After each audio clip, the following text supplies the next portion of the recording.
poin penting juga nih Kang Ipal. Bahwasanya dakwah itu bukan hanya tugas para kiai, Iya. para ustadz dan lain sebagainya, tapi kita selaku umat muslim, kita sebarkan kebaikan, kita sebarkan nilai-nilai ibadah, kita sebarkan nilai-nilai positif, itu bisa menjadi dakwah. Karena kewajiban dakwah bukan hanya sebatas orang kiai saja gitu, Iya. atau seorang ustadz saja, Mm-mm. tapi untuk semua orang muslim. Betul.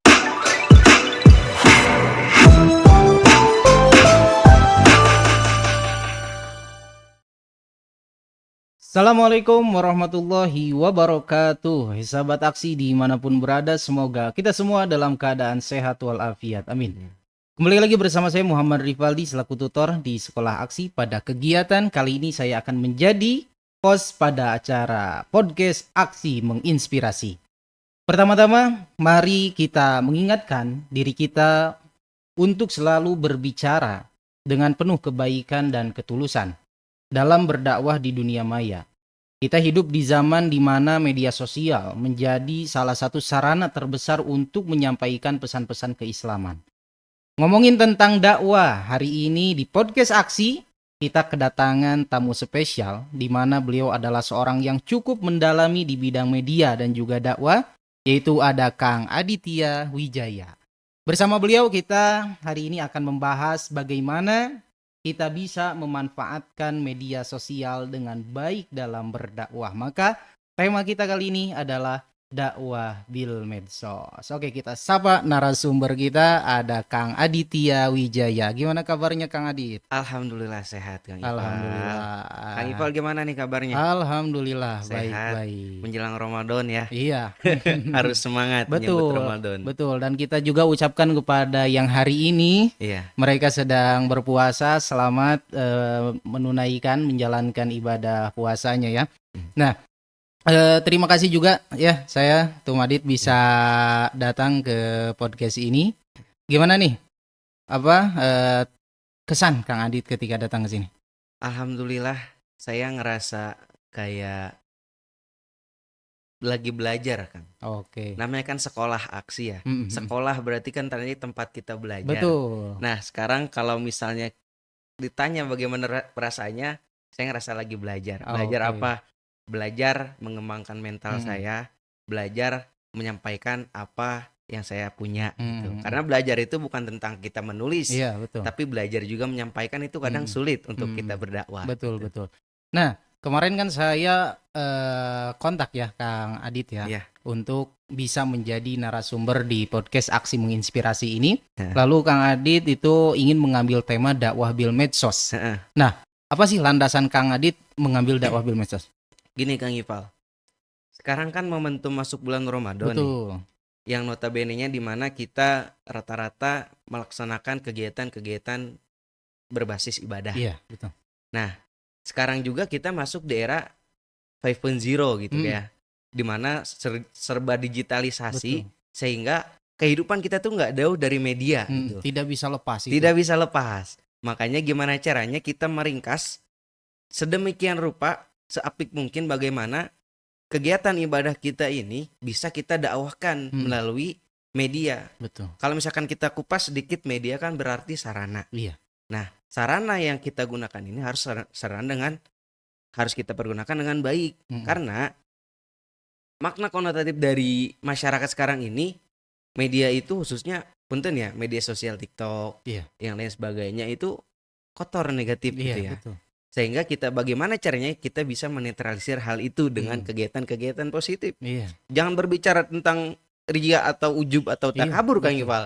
Karena balik lagi innamal a'malu binniyat. Itu Kang Ipal intinya. Iya, karena kan apalagi di bulan suci Ramadan. Bulan suci Ramadan ini merupakan bulan yang suci. Betul. Kita itu harus melakukan kegiatan aktivitas ya yang tidak mengotori nilai-nilai Ramadan lah. Benar. Seperti itu ya.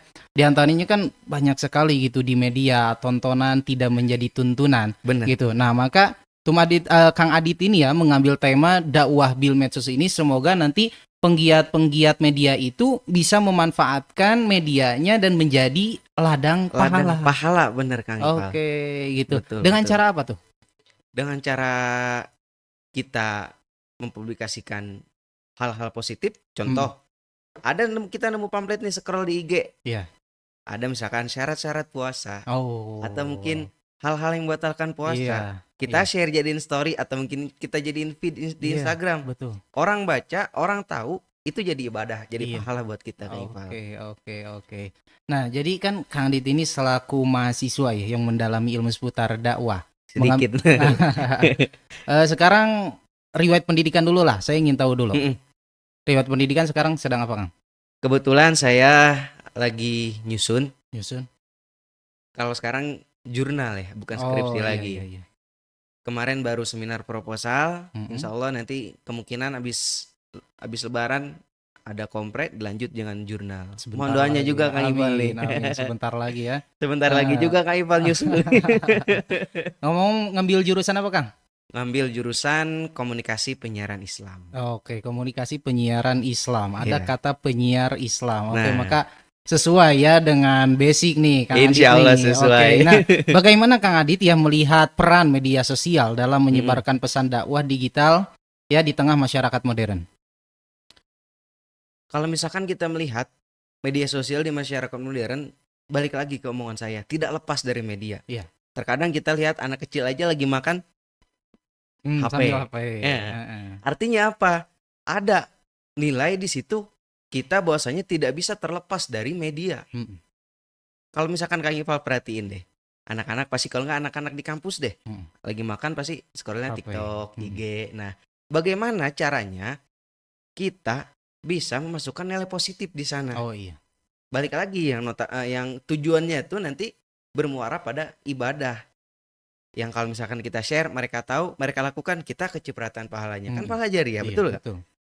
Seperti itu tolak Iya. ukurnya Kang Ya, Iqbal. dan tentunya kan orang-orang yang mumpuni gitu di bidang dari segi keilmuannya Iya, untuk betul. menyampaikan dakwah di media. Benar. Kan benar. tidak bisa istilahnya seorang yang tidak memiliki passion dalam berdakwah, lalu dia sekonyong-konyong lah menyampaikan dakwah, menyampaikan apa, itu nanti bisa jadi sesat ya, Kang? Bisa jadi sesat juga. Ada hal penting sih dari itu. Apa tuh? Orang tidak akan memandangnya Kang Iya, Iqbal. nah Iya itu kan? betul sekali. Iya kan? Mohon maaf, saya bukan mengecilkan. Mm-mm. Kalau misalkan orang tidak terlalu berkecimpung di dunia dakwah, kemudian dia seketika langsung berdakwah, pasti tidak langsung dilihat. Ya kan? Pasti yang diutamakan melihat adalah orang yang sering berkecimpung di dunia dakwah tersebut. Ini lagi di media sosial. Nah, akan tetapi untuk kita gitu yang misalkan belum terlalu banyak berkecimpung di dunia dakwah, kita bisa membiasakan diri kita untuk melakukan hal itu. Sedikit demi sedikit, nanti lama-kelamaan juga kita bakal menemukan passion kita di sana. Oke ya. Jadi istilahnya jangan berhenti juga untuk kita menggali ya tentang nilai-nilai agama. Betul. Itu jangan misalkan kita tidak bisa nih dalam speak up, dalam public speaking, kan itu bisa istilahnya banyak kan konten-konten kreator yang meng-cut video-video pendek. Betul. Lalu backgroundnya itu pegunungan dan sebagainya. Itu kan istilahnya bukan orang yang passion di dunia dakwah, passion pada media, tapi memanfaatkan orang-orang yang mahir dalam berdakwah. Betul, Kang Iqbal. Diambil. Nah, poin penting juga nih Kang Iqbal, bahwasanya dakwah itu bukan hanya tugas para kiai, para ustadz dan lain sebagainya, tapi kita selaku umat muslim, kita sebarkan kebaikan, kita sebarkan nilai-nilai ibadah, kita sebarkan nilai-nilai positif, itu bisa menjadi dakwah. Karena kewajiban dakwah bukan hanya sebatas orang kiai saja gitu, atau seorang ustadz saja, tapi untuk semua orang muslim. Betul ya. Jadi berdakwah di media sosial pasti bukan hal yang mudah. Bukan. Gitu. Karena audiensnya berbeda. Benar. Gitu. Ya, dengan seperti dakwah di mimbar. Iya, betul. Terus dakwah di panggung. Terus dakwah seperti inilah, dakwah virtual di media gitu. Nah, apa sih tantangan terbesar yang dihadapi oleh para pendakwah dalam memanfaatkan media sosial dan bagaimana cara mengatasi tantangan tersebut? Tantangan pasti ada ya, setiap hal yang kita lakukan. Tapi untuk tanda kutip di media, itu yang pertama kalau misalnya kita mau terjun dakwah di sana, kita harus siap mental terlebih dahulu. Mental seperti? Contohnya nih Kang Iqbal, netizen itu ngomen tuh kadang mulutnya nggak disekolahin gitu. Random ya. Random pisan gitu. Kadang hujat abis-abisan, kadang ngomong apa aja lah. Itu yang pertama, mental kita harus kuat. Mm-mm. Karena kita nggak kenal dia siapa, tapi dia seenak-enaknya ngehina kita, Mm-mm. menghujat kita. Itu yang pertama. Iya. Kemudian kalau misalkan kita mau berdakwah, kita harus tahu kapasitas. Kalau misalkan kita tidak paham misalkan di bidang fikih, kita jangan terlalu nyentil-nyentil tentang fikih. Misalkan kita fokus di tasawuf, ya udah tasawuf.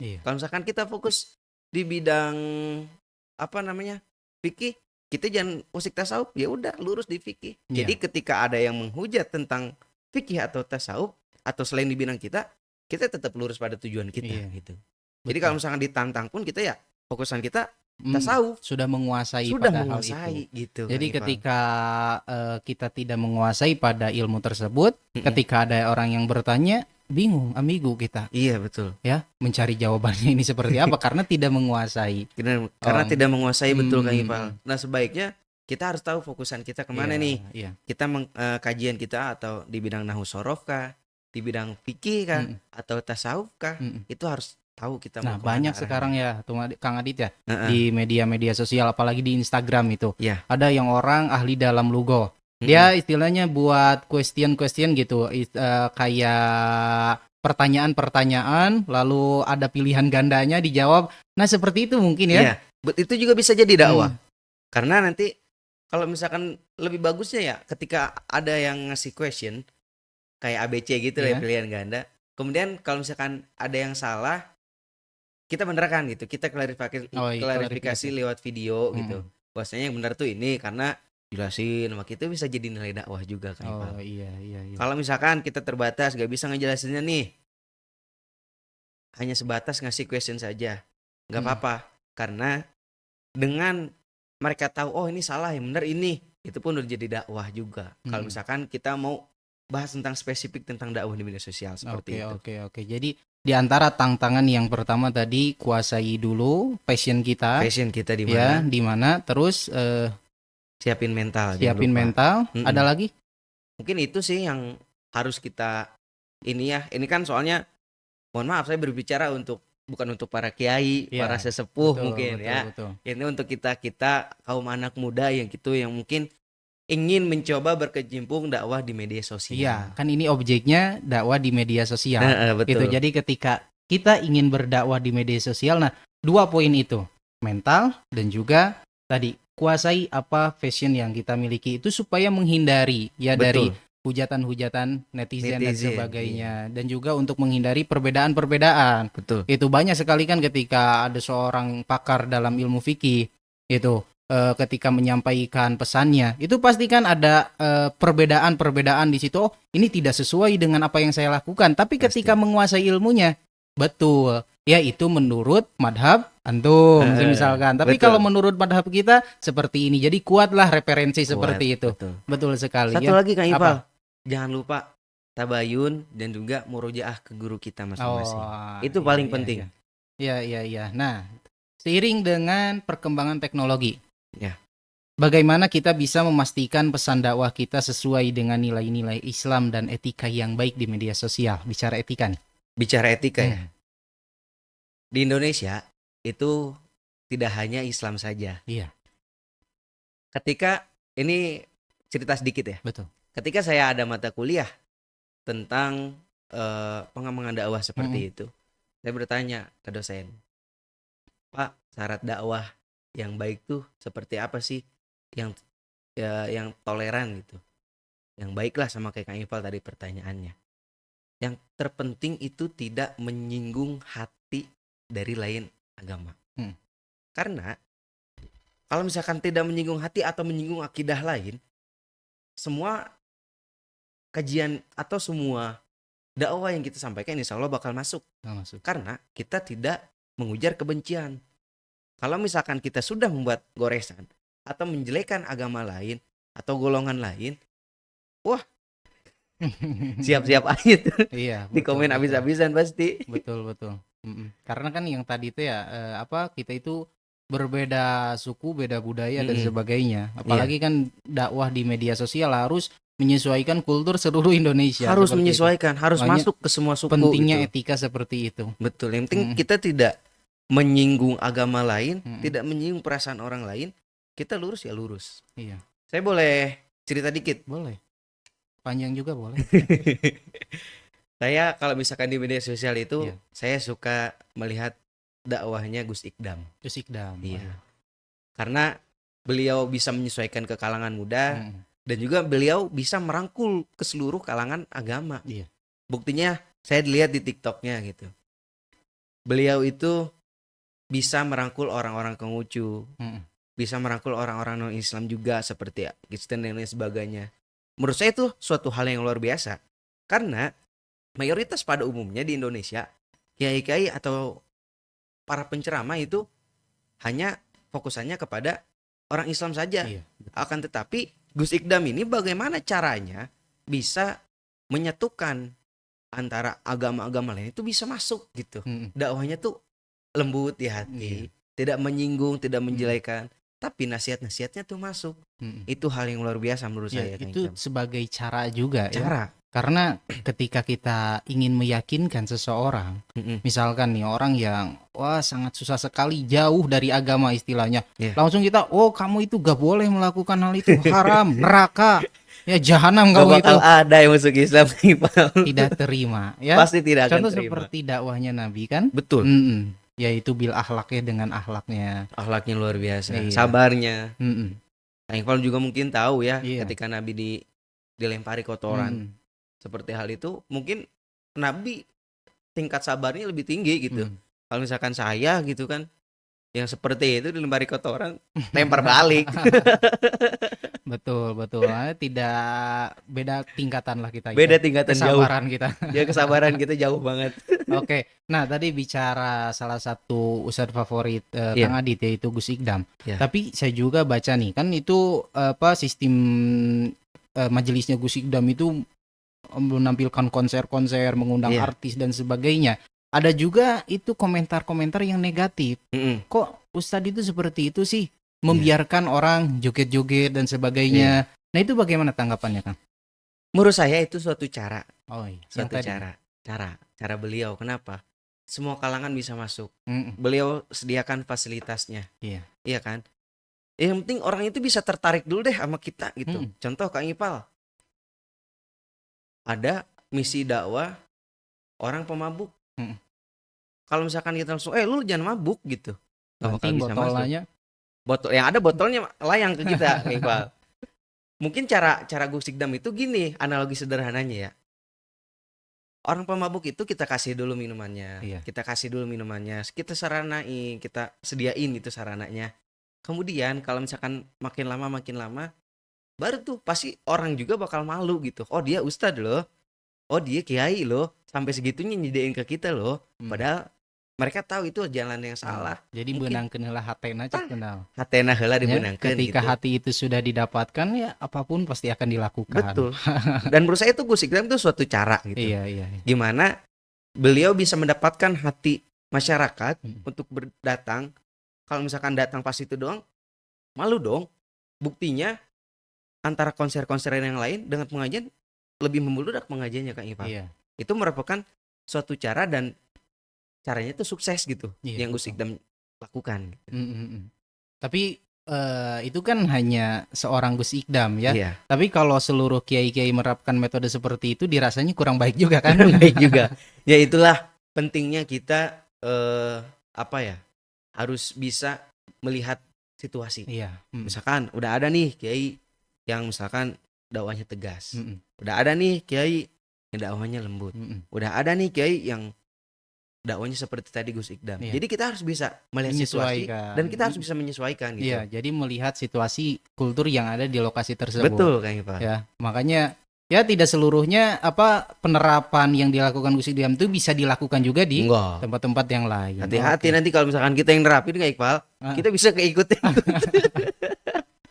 Ya, gitu joget dan Joget-joget, dugem. Gitu. Oke. Nih. Sekarang pertanyaan lagi tuh ya. Iya. Mengelola perbedaan ya pendapat dan juga mencegah konflik yang tadi sudah saya singgungkan di antara para pendakwah di media sosial. Iya. Ya karena sering kali setiap pendakwah itu memiliki rujukan ilmu yang berbeda. Itu bagaimana? Kang Iqbal tahu ini enggak? Pepatah yang mengatakan tong kosong Nyaring nyaring bunyinya. Tahu pepatah itu kan? Tahu. Kalau misalkan emang dia seorang ilmuwan, seorang kiai yang notabene-nya banyak ilmunya, paham akan agama, beliau tidak akan berkomentar yang jelek-jelek yang lain sebagainya. Akan tetapi yang mereka lakukan adalah toleransi yang kuat, atau misalkan mereka ada sisi yang tidak diterima, mungkin akan lebih langsung gitu. Tidak akan komentar pedas di media. Karena kalau misalkan kita komentar pedas di media, mau tidak mau, cara tidak langsung pun itu akan menjelekkan nama kita tersendiri. Iya. Oh, kok dia gitu sih? Padahal dia kan ustadz loh. Nah, ya kan? Iya, betul. Pasti saya yakin kalau misalkan orang-orang yang paham agama, yang paham akan ilmuwan, semakin dia berisi ilmunya, ketika dia mendapatkan suatu kejanggalan, dia tidak akan berkomentar pedas. Iya, betul. Penuh rasa toleran di dirinya. Kemudian dia juga kalau misalkan ada yang emang belum diterima, pasti dia akan lobbying langsung, tabayun langsung, dan juga ngopi langsung Iya, gitu. Ini iya. maksudnya apa? Iya, Klarifikasi betul, langsung betul, gitu. betul. Bisa jadi kan dia sudah tingkatan ilmunya sudah makin atas gitu, istilahnya Iya. sudah atas. Apa yang dilakukan memang ada Memang keterangannya, ada, betul. walaupun istilahnya doib lah gitu, Iya, tidak betul. keluar dari syariat Islam gitu. Nah, yang bahaya itu yang tadi ya, orang yang istilahnya baru paham satu hadis, dua hadis, ketika melihat perbedaan, wah bid'ah, Haram. binar dan sebagainya. Itu. Itu bahaya itu Kang Iya, Ipal. iya, iya. Jadi nah, untuk mencegah perbedaan ini di media sosial sebagai pegiat media bagaimana, Kang? Untuk mencegah perbedaan seperti itu ya. Tadi di awal saya kan pernah bilang Kang Ipal ya. Yang penting kita jangan nyinggung orang lain. Iya. Yang penting kita tidak, ibaratnya tidak menyinggung apa ya, tidak nyerempet-nyerempet pembahasan orang lain gitu kan. Misalkan Gus ini loh pembahasannya gini padahal ini ya itu bakal menyinggung juga. Kita fokus pada jalan kita, orang lain fokus pada jalan orang lain, dan pada akhirnya kita bakal beriringan pada tujuan yang sama. Ya ini apa? Dakwatul Islam. Iya. Walaupun film medsos. Seperti itu Kang Iqbal. Iya, kalau karena menurut saya. Ya zamannya sekarang kan gitu. Istilahnya kalau para tokoh-tokoh ulama gitu tidak menggunakan medianya, ya tidak tersebarlah ilmunya. Contoh itu. kecil ya Wali Songo lah. Iya. Ada yang lewat politik, ada yang lewat perdagangan, ada yang lewat juga musik gamelan. Itu kan suatu cara, suatu media yang ada di zamannya. Nah sekarang zaman kita zaman media. Nah kita manfaatkan media itu dengan dakwah gitu. Iya, betul. Biar tidak merusak anak-anak bangsa di masa depan nanti. Iya, kalau misalkan yang kotor terus, nanti moral anak bangsa bakal kotor juga nanti ke depannya. Cara memilih seorang pendakwah di media itu bagaimana? Kan takutnya kita banyak nih penceramah-penceramah yang ada di media gitu.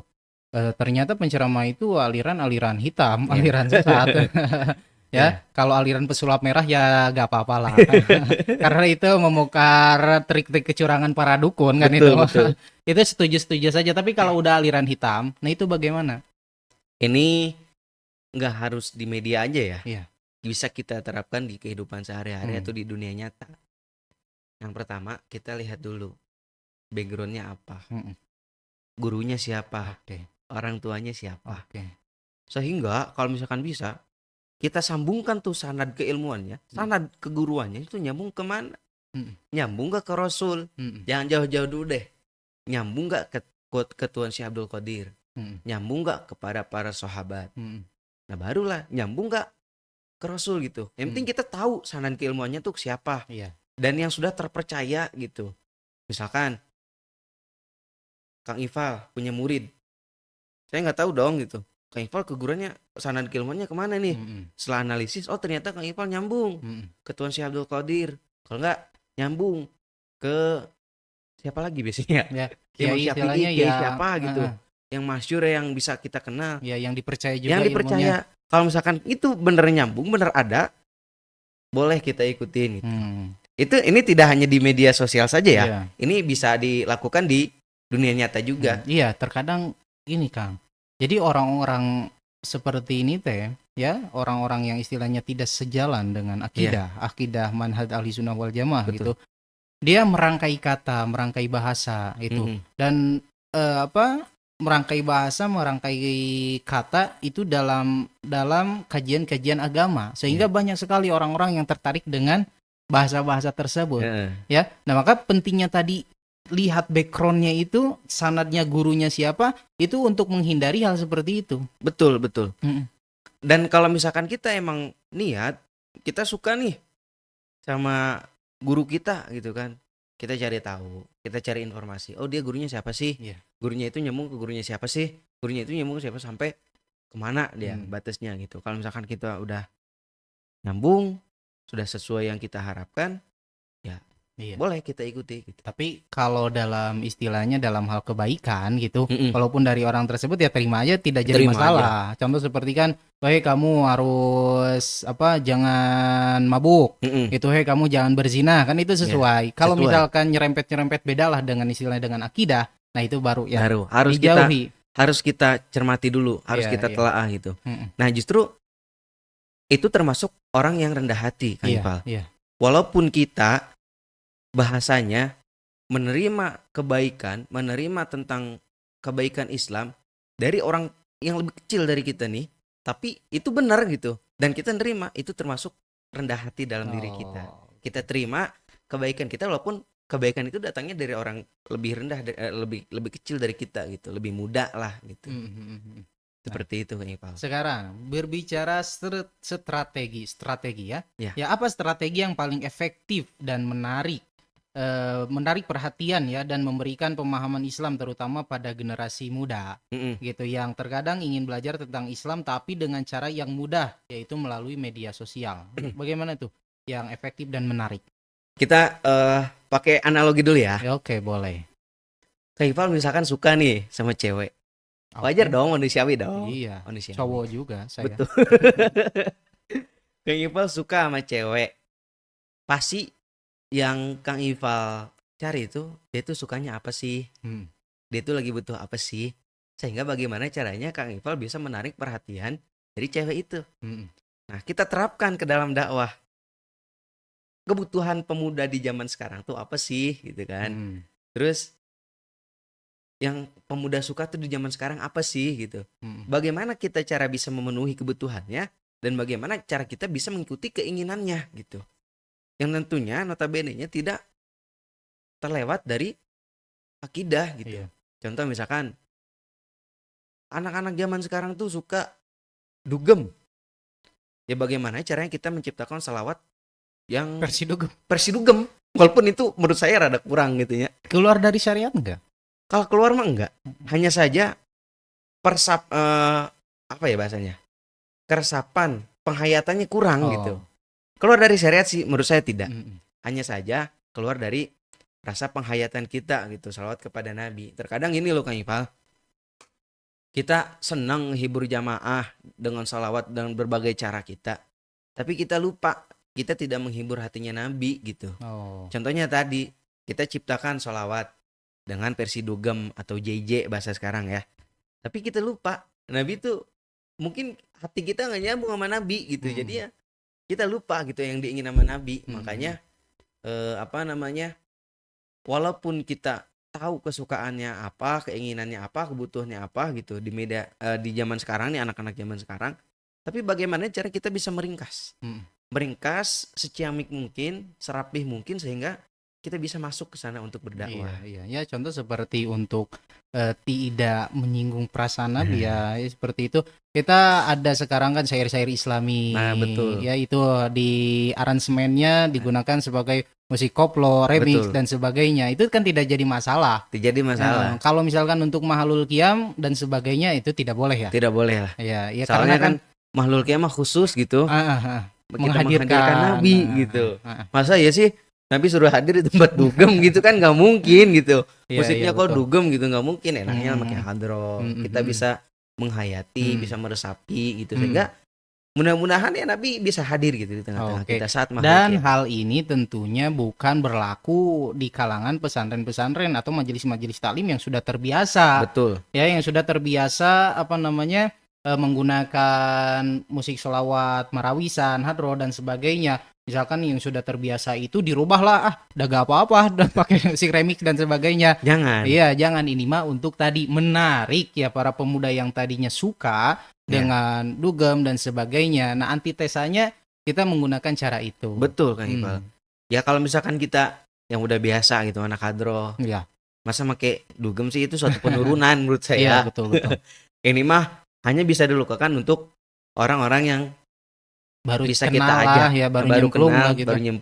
baru nyemplung ke tentang dunia Iya, agama. iya, iya. Oke, itu jadi triks ya atau yang paling efektif gitu dan menarik ketika seseorang itu melakukan giat dakwah di media.